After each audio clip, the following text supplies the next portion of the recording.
All right, our next lesson is about electron dot notation, and you're going to want your periodic table for this. Okay? So our first example is going to be lithium. We look up lithium on the periodic table and we see that it is in group 1. If you are in group 1, we learned that you have one valence electron. So we're going to write the symbol for lithium and we're going to put one dot around it. We then look up calcium on the periodic table. We see calcium is in group 2.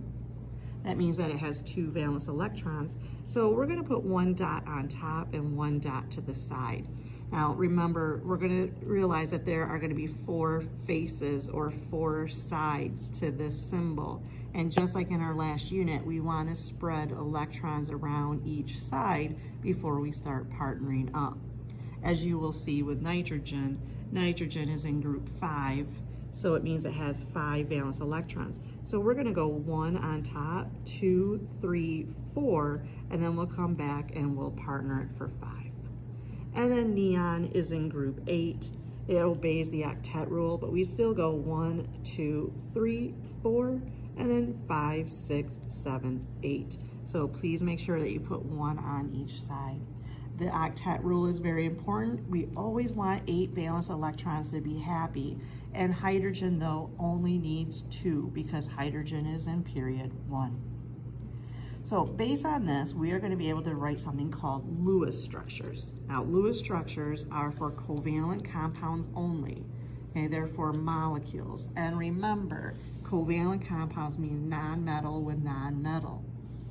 So our most common compound that we work with is ammonia. Now, nitrogen is color-coded as a non-metal and hydrogen is color-coded as a non-metal. Non-metal, non-metal, therefore we can draw the Lewis structure. Now, I chose ammonia because it's like water. Everybody knows water's formula is H2O.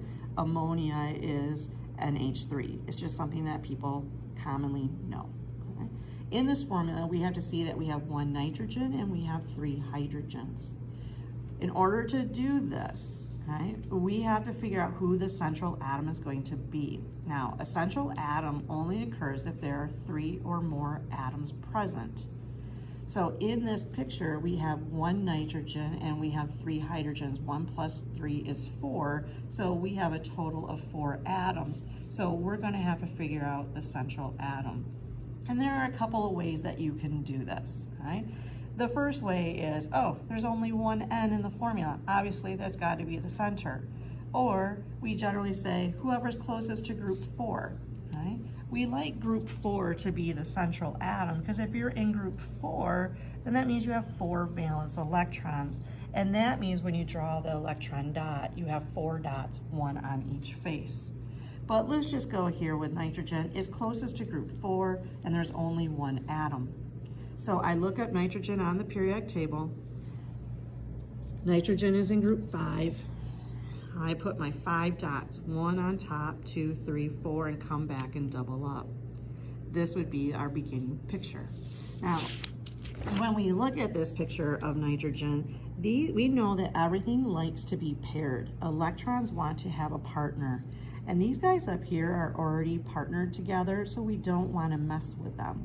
However, the one on the side, the bottom, and the other side, there's only 1 place, there's only 1 electron. So what we say is that there are 3 bonding sites here. And those are the places where my 3 hydrogens can come in. So you will see that I put a hydrogen next to each of those bonding site electrons. Each hydrogen, though, then has to bring in its 1 valence electron because hydrogen is part of group 1. Since nitrogen is sharing its electrons with hydrogen, hydrogen now has to share its 1 valence electron.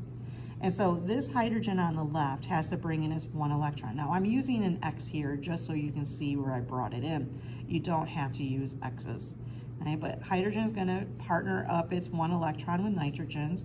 Hydrogen will do the same with its 1 electron, and hydrogen will do the same here. Now, it's important that everything obeys the octet rule. Remember, hydrogen only needs 2 electrons to be happy. 2 electrons to be happy, and 2 electrons to be happy. But then we have to check nitrogen. Every other element has to have 8 electrons. So are there 8 electrons around this nitrogen? There are. So therefore, our picture here is complete. Now, because it looks kind of messy, we take our pairs that are being shared and we replace it with a dash. And that dash means that we have a single bond. So we clean up by removing this pair of electrons here. We put in a hyphen or a dash. And we do the same thing for these other 2 places. So when we look at this picture, we would say there are 3 single bonds in ammonia. And this pair on top, we call them a lone electron pair. So there are 3 single bonds and a lone electron pair. All right, I'm going to have you try drawing CH4 and H2O. You can pause it here. And when you're ready, come back and check. All right, welcome back. We have CH4, which is methane. Okay? We have 1 carbon and we have 4 hydrogens. We usually want the one that has only 1 atom or 1 carbon, and carbon is in group 4, and here's the kicker. If carbon is in the formula, carbon is always the center. And since it's in group 4, it has 4 valence electrons, which means it has 4 bonding sites. We get to put 1 hydrogen on each of those sites, because there's 4 of them, and each hydrogen belonging to group 1 brings in 1 electron each. And you can see that there will be 2 electrons for each hydrogen. And if you count the number of electrons around carbon, there are 8.